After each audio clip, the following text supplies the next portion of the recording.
এটা এটা দেখতে পাচ্ছ? এটা হচ্ছে মিল্ক। আমাদের সবারই মিল্ক দরকার। বোন হেলথ, যে বয়সেরই হও না কেন, সবার মিল্ক খাওয়া দরকার। কারণ তোমাদের বোন স্ট্রং করা দরকার।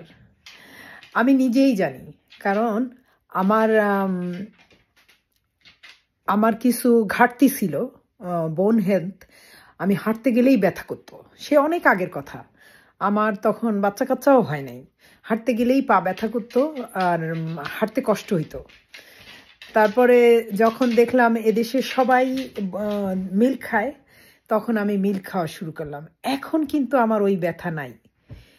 তা যাদের এখনো মানে পায়ে হাঁটতে গেলে ব্যথা করে, তারা অনলি মিল্ক আদর্শ খাবার বলে, সেটাই খাবেন।